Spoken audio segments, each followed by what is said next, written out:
Mungay data bakat no kamote nya wag na no tinodok Kamuti kyo. no sa bangay Banana kyo. no laing no no buti nga nga tinodok. Buti kyo. Hello mga kababayan at mga kapatid, kumusta po muli kayo? Tayo ngayon ay magluluto ng kamote kyo. Tamang-tama dahil meron kaming naiwang kamote from canteen. Ang ano ko dito, problema ko lang yung hindi ko mapadikit-dikit yung asukal. Ilang beses na ako nagluto nito pero talagang puro failure. So try natin muli ngayon kung kakapit ba yung asukal. Dito sa Canada, kahit na malayo kami sa Pilipinas, kung gusto namin kumain, nakakapagluto din kami basta may time. So hindi rin namin masyadong namimiss yung pagkain dito, hindi kagaya ng mga gulay dyan na talagang wala dito. Yun ang namimiss namin. Pero yung mga ganito lang, kayang-kaya na namin lutuin dito. So kaya nilalagyan ko na siya ng asukal. Sana ay dumikit.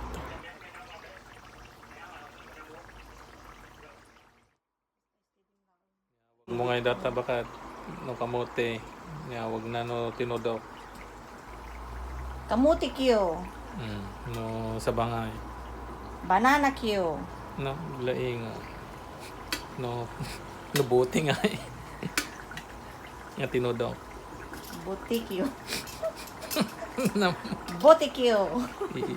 iskyo no kawayan nga Palsuot.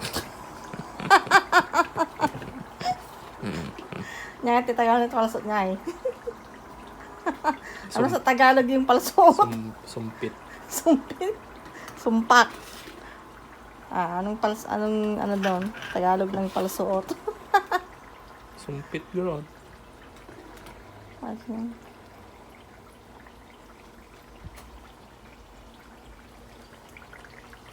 Tama na itong gano'n. No! Natin!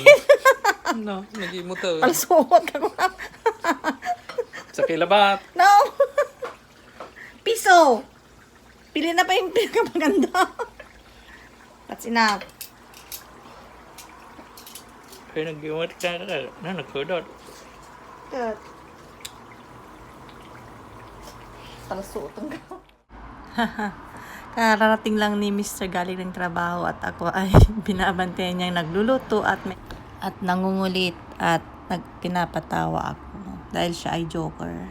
It's a good way din sa mag-asawa na minsan ay nagkukulitan at nagkakatuwaan para walang away. Yan na.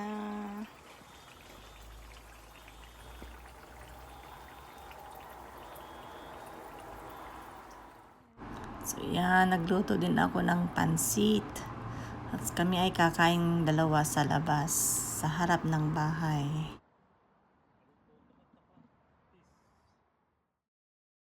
So, nakikita nyo yung beans niya, yung peas, green peas na yan.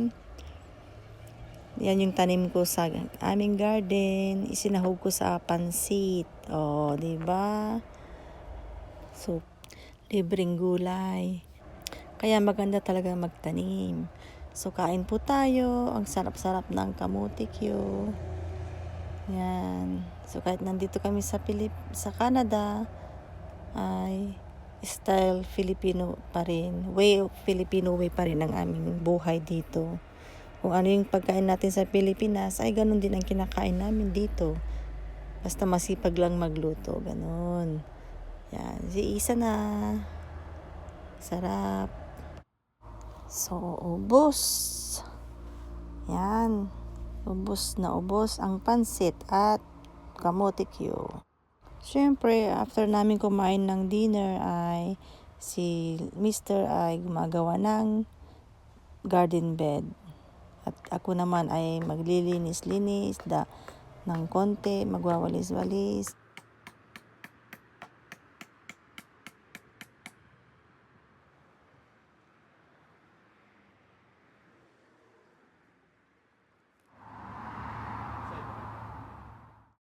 past 7 o'clock na dito sa Canada, pero mataas pa rin ang araw kasi pa summer na.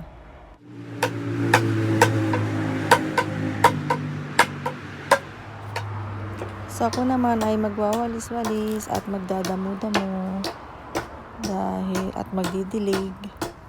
Maglilinis ko dito, magwawalis.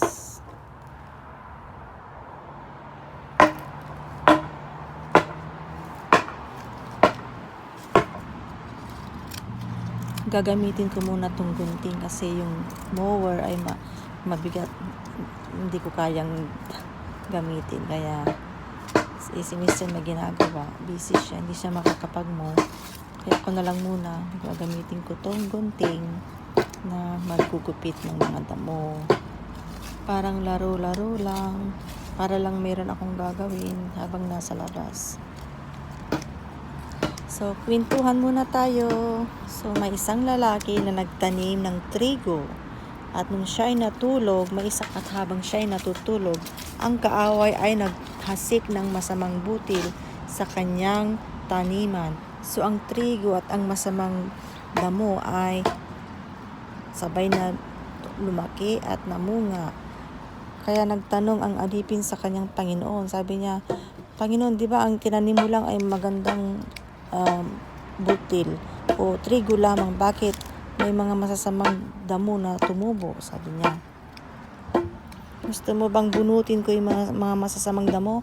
Sabi ng alipin. Pero ang sabi ng kanyang Panginoon, wag mong bunutin, hayaan mo muna silang tumubo at mamunga, at pag namunga na sila ay uutusan ko ang mga mag-aani na ipunin ang mga masasamang damo at sunugin. Ganun din sa mga trigo, ipunin niyo sila at dalhin ninyo sa aking kamalig. Ganito inihantulad ng Panginoong Hesus ang kaharian ng kalangitan. Dalawang tao na isang mabuti at isang masama. Ang masamang damo ay ang masamang tao, at ang mabuting buto o ang trigo ay ang mabuting tao, na ito ay magmamana sa kaharian ng ating Panginoon, dahil sila ay kukunin ng ating Panginoon sa kanyang kaharian, sa kanyang kamalig. Ngunit ang mga masasamang damo o ang masamang tao ay masusunog sa impyerno, dahil sabi ng Panginoon, sila ay susunugin sa apoy.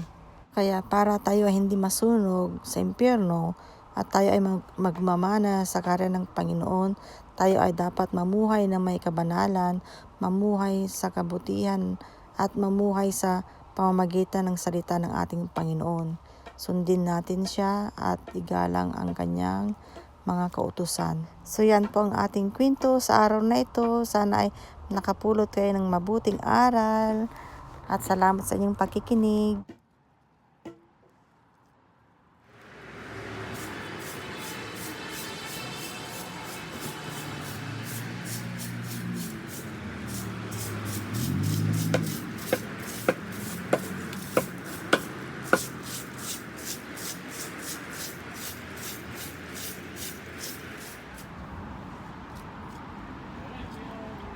So, isang halimbawa ng masamang damo, weeds.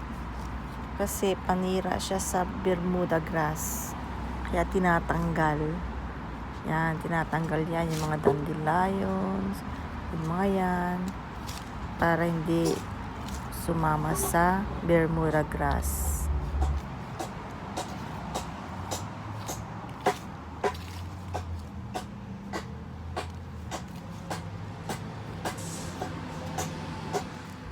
Yan, malinis na siya.